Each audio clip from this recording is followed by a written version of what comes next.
Nandita ma'am, क्या आप बता सकती हैं कि इंटरनेट सिस्टम में हम पायरेसी से कैसे निपट सकते हैं? बिल्कुल राजेश।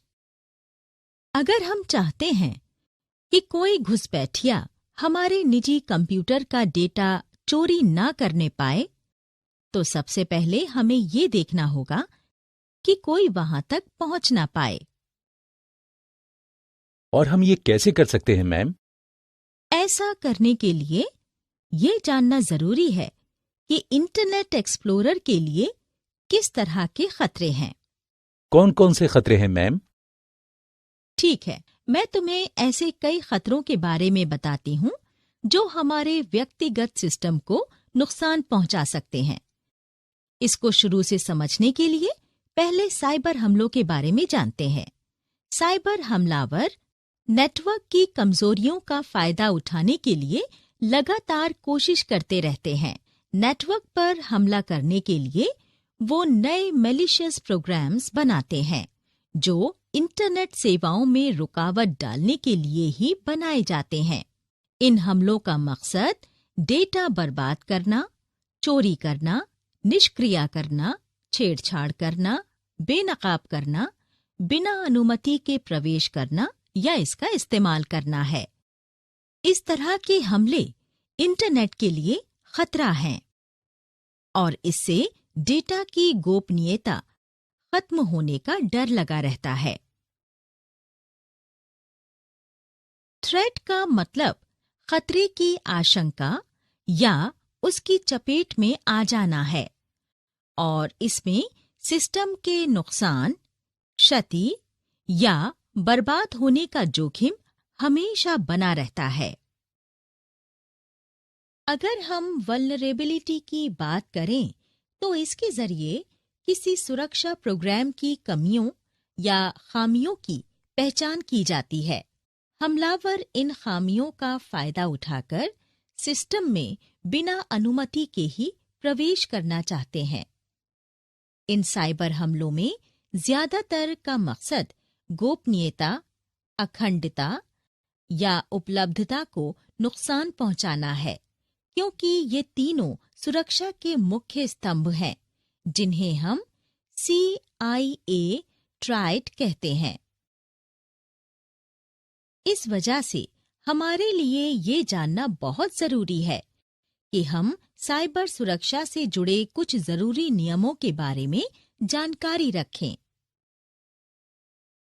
नंदिता मैम, ये साइबर हमलावर नेटवर्क को मैलिशियस कामों के लिए क्यों बर्बाद करते हैं?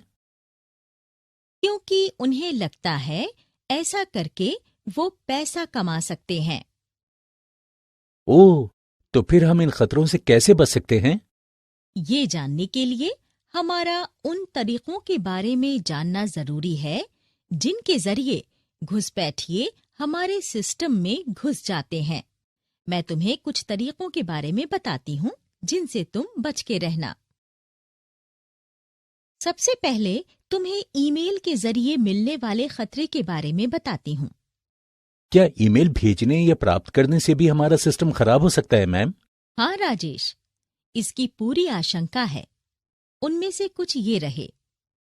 जब ईमेल की बात आती है तो सबसे ज्यादा खतरा स्पैम मेल्स के जरिए आता है। कई एजेंसियां स्पैम मेल्स बनाती हैं और काफी बड़ी संख्या में उपयोगकर्ताओं को भेज देती हैं।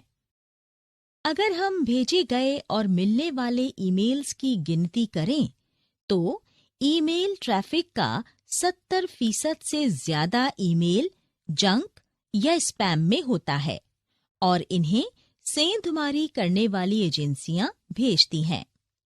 स्पैम मेल्स की ज्यादातर ईमेल्स धोखाधड़ी करने के लिए भेजी जाती हैं। इनका मकसद किसी नेटवर्क में आए बेकसूर उपयोगकर्ता को फंसाना है। उनका सिर्फ एक ही मकसद है, धोखे से तुम्हारा निजी डेटा और जानकारी चोरी करना। तुम जानते होंगे, ईमेल भेजने या प्राप्त करने में कोई खर्च नहीं लगता है।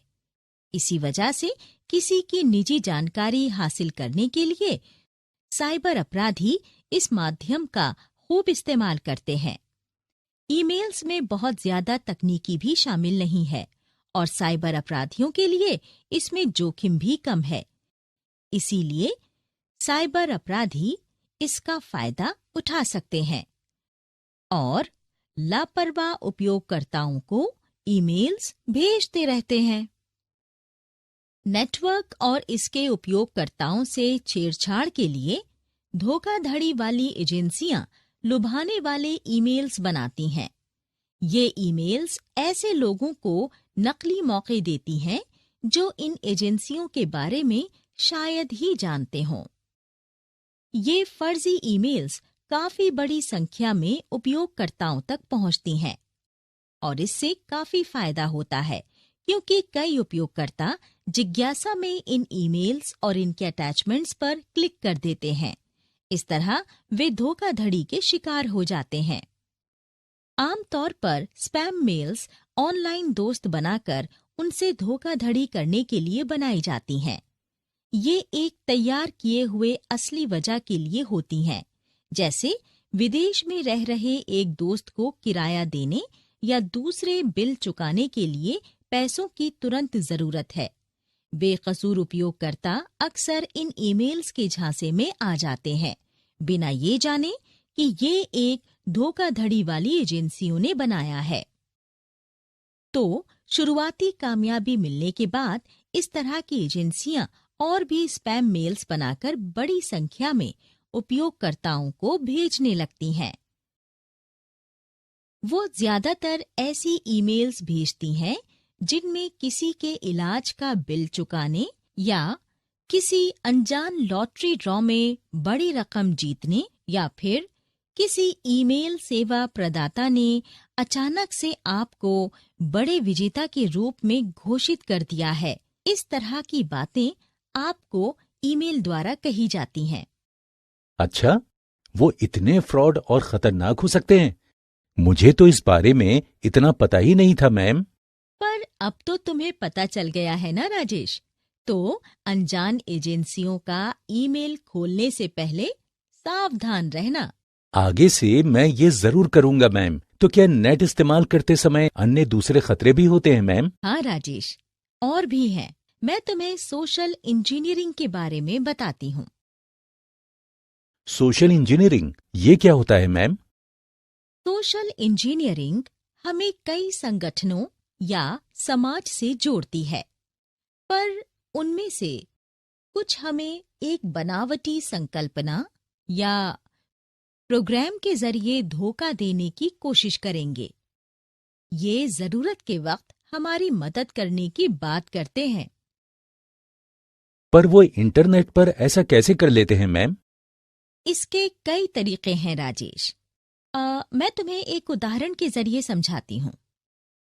एक इंसान के तौर पर हमें एक दूसरे पर विश्वास करना सिखाया गया है, पर अपने फायदे के लिए कई लोग गलत इरादों से इस भरोसे को तोड़ देते हैं।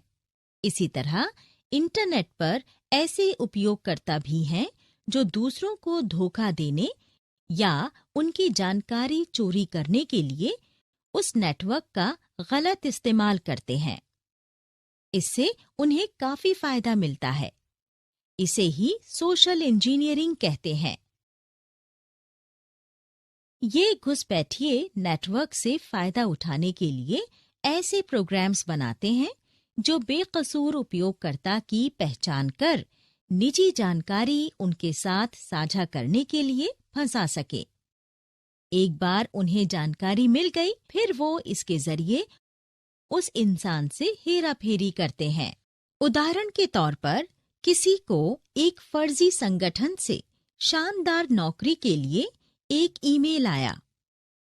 हम में से कई लोग इस पेशकश पर यकीन कर लेंगे और जैसे जैसे ईमेल्स आती जाएंगी, वो ऐसे संगठनों से मांगी गई जानकारी उन्हें देते रहेंगे और अंत में ये होगा कि हम किसी अनजान संगठन को अपनी पूरी निजी जानकारी दे देते हैं और वो इसका फायदा उठाने लगते हैं। पर नौकरी की पेशकश के जरिए वो अपना असली मकसद छिपाए रहते हैं। तो तुम समझे हमारी तरफ से क्या खतरा है? हाँ, ये तो सच में बहुत खतरनाक स्थिति है। हम कई कामों के लिए इंटरनेट का इस्तेमाल करते हैं। कई एजेंसियों से पेशकश या ईमेल्स आती रहती हैं। तो हमें इस तरह की गतिविधियों से बहुत सतर्क रहने की जरूरत है, मैम। सही कहा राजेश। इंटरनेट के जरिए हमारे व्यक्तिगत सिस्टम में घुसपैठ के कई तरीके हैं जिनका वो इस्तेमाल करते हैं। सच में? तो किसी नेटवर्क का इस्तेमाल करते वक्त सबसे कमजोर कड़ियां कौन सी हैं जिन पर हमला हो सकता है, मैम? ठीक है राजेश, मैं तुम्हें कई थ्रेट्स के बारे में बताती हूँ। दरअसल सोशल इंजीनियरिंग के जरिए किसी को धोखा देने के लिए उससे निजी या गोपनीय जानकारी ले ली जाती है और इसका इस्तेमाल धोखाधड़ी करने के लिए किया जाता है। स्पैम मेल के अलावा वो इसे और किन तरीकों से कर सकते हैं? जब भी इंटरनेट की बात होगी तो कई और तरीके हैं। मैं तुम्हें एक एक कर उनके बारे में बताती हूँ। कुछ आम तरीकों के अलावा फिशिंग, व्हेलिंग, बेटिंग और प्रीटेक्स्टिंग ईमेल्स के जरिए भी सोशल इंजीनियरिंग की जाती है। किसी आम उपयोगकर्ता के व्यक्तिगत सिस्टम में घुसपैठ करने के लिए घुसपैठिए आमतौर पर इन तरीकों का इस्तेमाल करते हैं। Phishing, whaling, baiting and pretexting emails, ये क्या होते हैं नंदिता मैम? ठीक है, मैं तुम्हें इन एहतियात के बारे में एक एक करके बताती हूँ। सबसे पहले फिशिंग ईमेल आता है। ये सोशल इंजीनियरिंग का सबसे आम तरीका है जिसके जरिए कोई घुसपैठिया हमारे सिस्टम को नुकसान पहुंचा सकता है। पर असल में ये फिशिंग क्या होती है, मैम? फिशिंग ईमेल्स ऐसी ईमेल्स होती हैं जिनके जरिए संवेदनशील जानकारी हासिल की जाती है, जैसे यूजर नेम्स, पासवर्ड्स और क्रेडिट कार्ड के विवरण। इनके जरिए तुम्हारे बैंक खाते से पैसे निकाल लिए जाते हैं। मैलिशियस लोग इन फिशिंग ईमेल्स को भेजते हैं और किसी ऐसे इंसान के रूप में अपनी पहचान कराएंगे जिन पर तुम यकीन कर सको। उदाहरण के तौर पर तुम्हें एक ऐसी ईमेल मिलती है जिसमें तुम्हें किसी एजेंसी का लॉटरी विनर बताया गया है। कोई भी मासूम उपयोगकर्ता ये जानने के लिए कि उसने क्या जीता है, इन फिशिंग मेल को देखने लगेगा। जैसे ही वो ईमेल खोलेगा, ये एजेंसियां तुम्हारे सिस्टम में घुसने के लिए एक प्रोग्राम भेजेंगी जिससे वो तुम्हारी जरूरी जानकारी चोरी कर सकें। ये एक बहुत ही आम तरीका है और लोग इसमें फंस जाते हैं। ओह, ये तो बहुत खतरनाक है नंदिता मैम। पर मेरी समझ में ये नहीं आया कि इसे फिशिंग क्यों कहते हैं। दरअसल फिश शब्द ठीक फिश की तरह ही बोला जाता है। फिशिंग ईमेल और मछुआरे में एक समानता है, ठीक वैसे ही जैसे वो पानी में चारा लगाकर एक हुक फेंकता है और उम्मीद करता है कि कोई मछली उसे खाने आएगी और हुक में फंस जाएगी। तो हम फर्जी एजेंसियों के बनाए किसी जाल में फंस सकते हैं जो इंटरनेट के जरिए हमारी निजी जानकारी लेना चाहते हैं। बिल्कुल राजेश, पर ये फर्जी एजेंसियां इंटरनेट पर और भी तरीकों का इस्तेमाल करती हैं।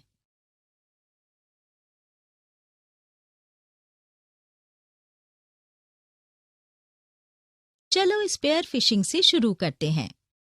Spear phishing? तुम्हारी जानकारी के लिए बता दूं, स्पेयर फिशिंग फिशिंग ईमेल का ही एक रूप है जो कम उपयोगकर्ताओं को भेजा जाता है, पर इसमें ईमेल को बनाने में ज्यादा मेहनत की जाती है जिससे लगे कि ईमेल किसी बहुत प्रामाणिक साइट से आया है और संगठन का ही है। वो खुद को अच्छी तरह जाने पहचाने किसी संगठन के सदस्यों के तौर पर भी पेश कर सकते हैं जिससे तुम्हें यकीन हो जाए कि उन्हें भेजी गई निजी जानकारी से तुम्हें कोई खतरा नहीं है। इन स्पेयर फिशिंग के हमलावर किसी ऐसे इंसान को संदेश भेजते हैं जो उन्हें अपनी निजी जानकारी देने के लिए तैयार हो जाए। उदाहरण के लिए, एक मछुआरे को ही ले लो, जो पानी में चारे वाला हुक फेंकने के बजाय उससे एक खास मछली को पकड़ना चाहता है। हमलावर भी सोशल मीडिया से जुटाई गई जानकारी का इस्तेमाल कर अपना शिकार चुनने में काफी मेहनत करते हैं और ईमेल्स प्रामाणिक लगें इसके लिए नकली या धोखे वाले एड्रेसेस का इस्तेमाल करते हैं। राजेश, ये याद रखना, यहाँ तक कि ईमेल भेजने वाला पूरी तरह पेशेवर और किसी प्रतिष्ठित संगठन से जुड़ा हुआ लग सकता है, पर वो भी फर्जी हो सकते हैं। ये तो बहुत ही खतरनाक है मैम। वो किन और तरीकों से हमें नुकसान पहुंचा सकते हैं? इस तरह के लोगों को समझने के लिए तुम्हें पहले वेलिंग और बेटिंग के बारे में जानना होगा। वेलिंग एंड बेटिंग, क्या ये दोनों भी फिशिंग की ही तरह काम करते हैं मैम?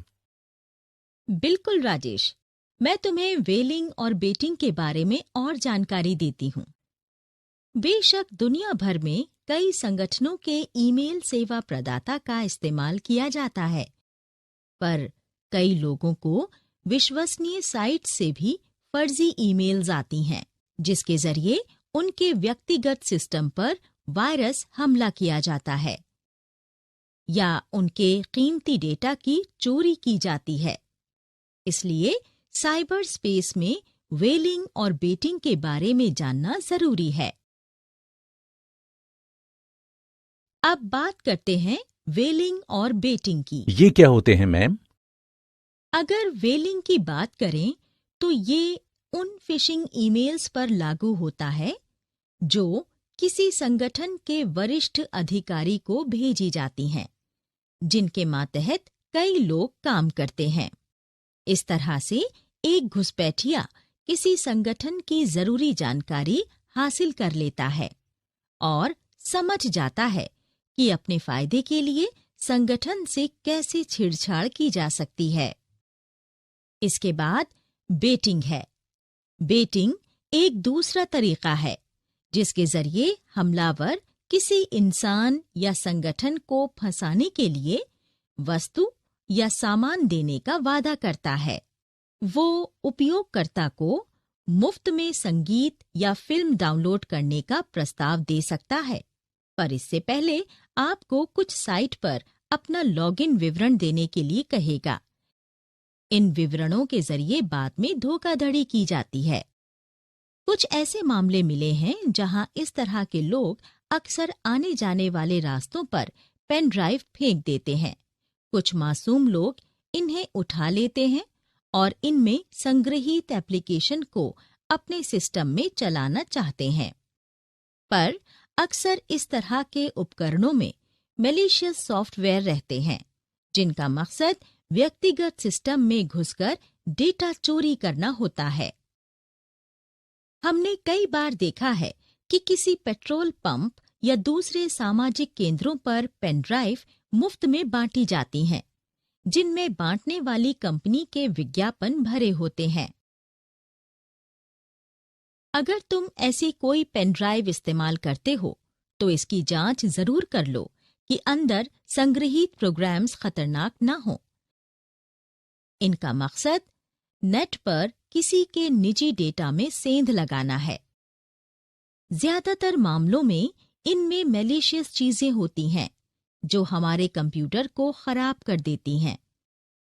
वैसे तो इन पेन ड्राइव्स का इस्तेमाल नहीं करना चाहिए, पर अगर करना हो तो पहले किसी भरोसेमंद सिस्टम से इसे साफ कर लो। तो नंदिता मैम, मुफ्त की पेन ड्राइव्स भी हमारे व्यक्तिगत सिस्टम के लिए खतरनाक हो सकती हैं ना? हाँ राजेश, तुम्हें कुछ और भी बताती हूँ। इसके बाद आता है प्री टेक्सटिंग। प्री टेक्सटिंग क्या होता है मैम?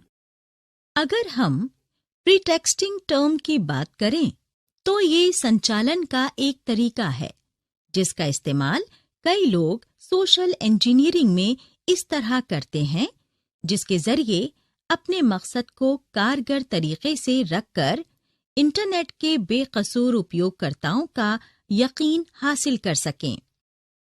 उनका असली मकसद एक फंसाने वाला परिदृश्य बनाना और इसके जरिए किसी की निजी जानकारी चोरी करना होता है। इसी वजह से इस तरह की फिशिंग को प्री टेक्स्टिंग कहते हैं, क्योंकि इसमें पीड़ित को पेशकश पर यकीन दिलाने के लिए टेक्सचुअल सब्जेक्ट भेजा जाता है। इस तरह के हमलावर ये दिखावा करते हैं कि उन्हें अपनी पहचान जाहिर करने के लिए पीड़ित से सिर्फ थोड़ी सी जानकारी चाहिए।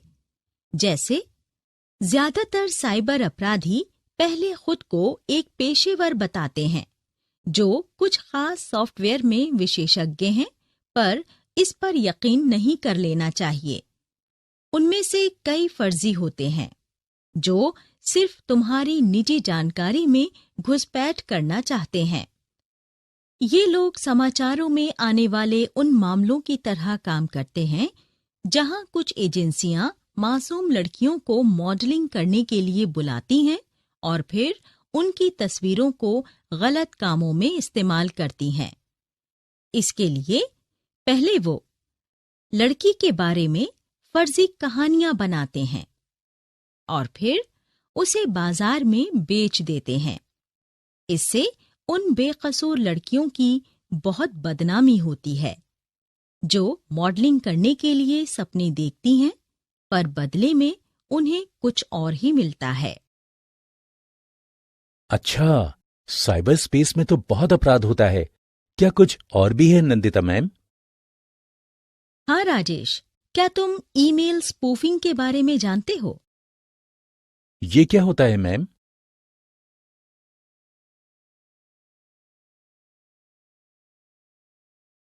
स्पूफिंग तुम अगर जानते हो तो स्पूफिंग एक तकनीक है जिसका इस्तेमाल साइबर अपराधी एक बेकसूर इंसान को जाल में फंसाने के लिए करते हैं। वो ऐसा कैसे कर लेते हैं नंदिता मैम? ईमेल स्पूफिंग एक खास तकनीक है जिसका इस्तेमाल ज्यादातर साइबर अपराधी किसी इंसान को ऐसी ईमेल भेजने में करते हैं जो जाली दस्तावेजों के जरिए किसी संगठन से उनके प्रमाणीकरण की पुष्टि करती है। ये लोग ईमेल्स के लिए कोर प्रोटोकॉल की खामियों का फायदा उठाते हैं। वे नेटवर्क की कमजोर कड़ियों को खोजते हैं और फिर फर्जी ईमेल्स बनाकर उनकी साइट्स के निजी खाते में बल्क संदेश भेजकर उन्हें फंसाना चाहते हैं। कई उपयोगकर्ता जो इंटरनेट का ज्यादा इस्तेमाल नहीं करते, इनके झांसे में आ जाते हैं और इनके धोखे का आसान शिकार बन जाते हैं और अंत में अपनी कीमती जानकारी गंवा देते हैं। कभी कभी वो ऐसे एड्रेस से भेजेंगे जो आपको जाना पहचाना लगेगा, पर तुम्हारे जाने पहचाने ईमेल से इस तरह के प्रस्ताव नहीं आ सकते।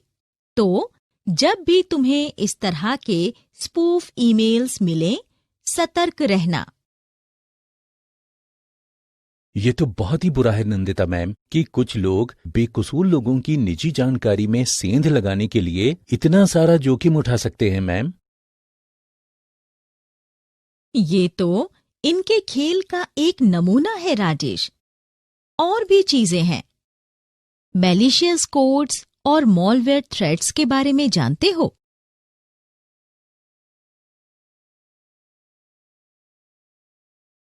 मैलिशियस कोड्स और मालवेयर थ्रेड्स ये क्या होते हैं मैम?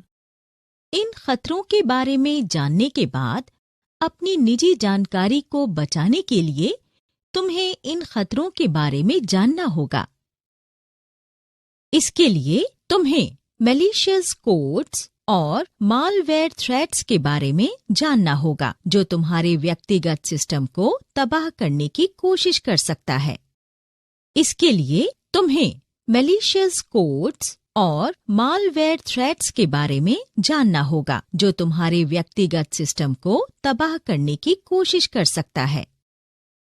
मैलिशियस का मतलब है कोई ऐसा जो हर तरीके से किसी दूसरे को नुकसान पहुंचाना चाहता है। इसी तरह कुछ लोग इंटरनेट में मालवेयर सिस्टम्स को खराब करने या बर्बाद करने के लिए बनाए जाते हैं। ये मालवेयर्स इस तरह भी बनाए जाते हैं जो अपने भी कंप्यूटर सिस्टम में प्रवेश के लिए अधिकृत होते हैं। ये घुसपैठिए ऐसे प्रोग्राम्स बनाते हैं जो बड़ी संख्या में उन सिस्टम्स में घुसपैठ की कोशिश करते हैं जिन्हें आम लोग इस्तेमाल करते हैं, जिसके जरिए वो मालवेयर को फैला सकें या एक ऐसा प्रोग्राम बना दें हमें जिसकी जरूरत ना हो। घुसपैठिए जिन मालवेयर को बनाते हैं वो किसी प्रोग्राम से जुड़कर या मैक्रोस के जरिए कंप्यूटर को नुकसान पहुंचाते हैं।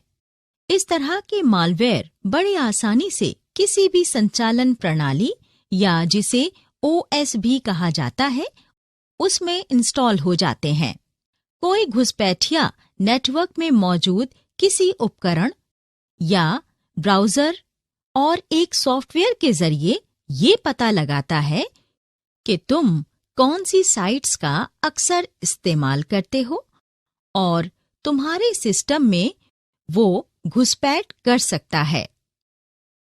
ज्यादातर इंटरनेट उपयोगकर्ता अनजाने में कुछ ऐसी साइट्स पर क्लिक कर देते हैं जो उन्हें फायदेमंद गिफ्ट्स वाली किसी साइट पर क्लिक करने के लिए कहती हैं और इन साइट्स के जरिए धोखाधड़ी की जाती है। इसलिए किसी भी साइट पर क्लिक करते वक्त सतर्क रहें। आपने बहुत जरूरी जानकारी दी है नंदिता मैम, पर मेरी समझ में ये नहीं आया कि इंटरनेट इस्तेमाल के दौरान इन खतरों को वर्गीकृत कैसे कर सकते हैं। ठीक है, मैं तुम्हें बताती हूँ कि नेटवर्क थ्रेट को कैसे वर्गीकृत कर सकते हैं। दरअसल राजेश, ऐसे कई तरीके हैं जिनके जरिए हम इंफॉर्मेशन सिक्योरिटी सिस्टम में मौजूद खतरों को वर्गीकृत कर सकते हैं। चलो मैं तुम्हें इनके बारे में आसान तरीके से बताती हूँ। कृपया आसान तरीके से बताइए ना मैम। आसान शब्दों में कहें तो इंफॉर्मेशन सिस्टम सिक्योरिटी में खतरों का वर्गीकरण कई चीजों पर आधारित होता है और थ्रेट्स का वर्गीकरण स्रोत के आंतरिक या बाहरी होने, एजेंट कौन है, उसका मकसद क्या है और हमले का क्या असर होगा, इसके मुताबिक होता है। वर्गीकरण करने के लिए हमें थ्रेड्स के प्रकार के मुताबिक एक खाता बनाना होगा। उसके बाद हमें एजेंसियों के मॉलवेयर वाले साइट्स को संदेश के जरिए सोशल मीडिया पर फैलाकर लोगों को जागरूक बनाना होगा। तो नंदिता मैम, इंटरनेट इस्तेमाल करते वक्त हमें कई चीजों की जानकारी होनी चाहिए। बिल्कुल राजेश, पर इसके सिवा कुछ और भी तरीके हैं जिनके जरिए घुसपैठिए हमें नुकसान पहुंचा सकते हैं। उनमें से कुछ ये हैं। इन खतरों में computer viruses, worms, Trojan horses या लॉजिक बॉम्ब्स, स्पाईवेयर, एडवेयर और बैकडोर प्रोग्राम्स शामिल हैं। अगले पाठों में हम इनके बारे में जानेंगे। अब तक ली गई किसी जानकारी के लिए तस्वीर के ऊपर लगे बटन पर क्लिक करें।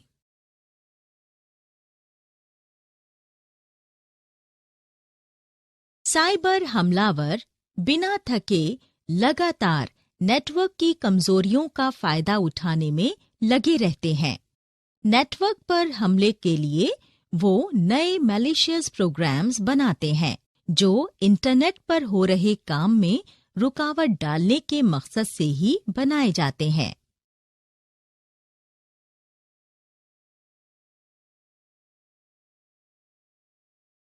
स्पैम मेल्स कई एजेंसियां बनाती हैं और बड़ी संख्या में उपयोगकर्ताओं को भेज देती हैं।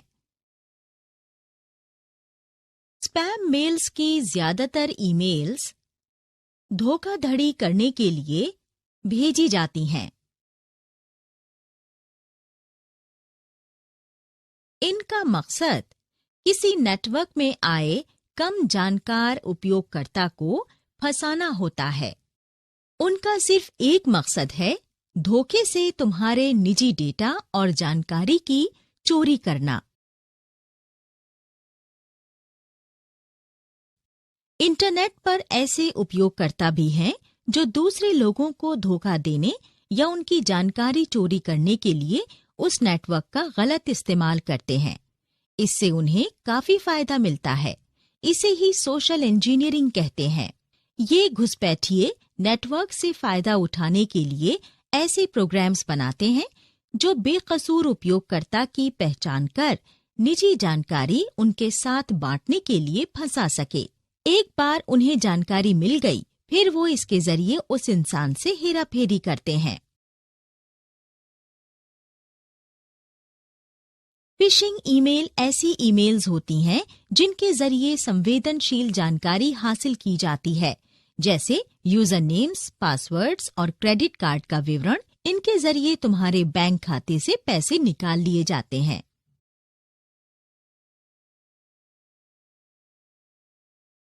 वेलिंग उन फिशिंग ईमेल्स पर लागू होती है जो किसी संगठन के वरिष्ठ अधिकारी को भेजे जाते हैं, जिनके मातहत कई लोग काम करते हैं।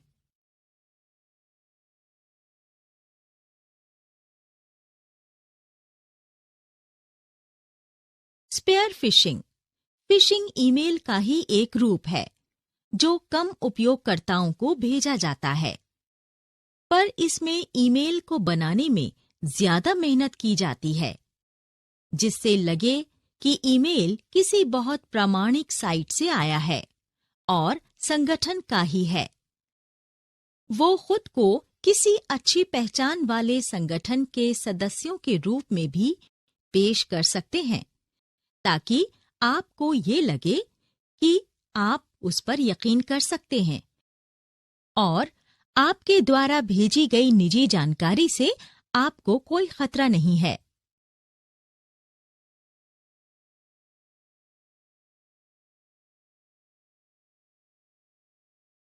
बेटिंग एक दूसरा तरीका है जिसके जरिए हमलावर किसी इंसान या संगठन को फंसाने के लिए वस्तु या सामान देने का वादा करता है।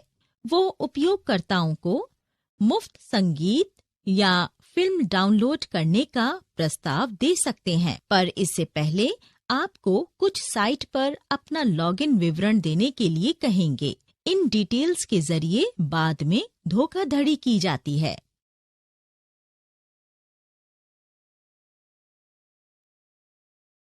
प्रीटेक्स्टिंग संचालन का एक तरीका है जिसका इस्तेमाल कई लोग सोशल इंजीनियरिंग में इस तरह करते हैं, जिसके जरिए अपने मकसद को कारगर तरीके से रखकर इंटरनेट के बेकसूर उपयोगकर्ताओं का यकीन हासिल कर सकें।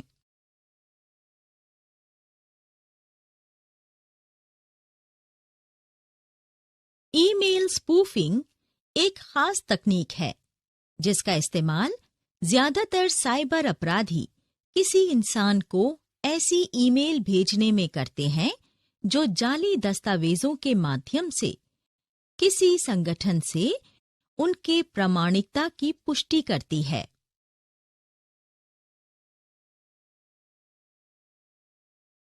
मैलिशियस कोड्स या मालवेयर थ्रेड्स इस तरह बने होते हैं जो अपने भी कंप्यूटर सिस्टम में प्रवेश के लिए अनुमति मांगते हैं।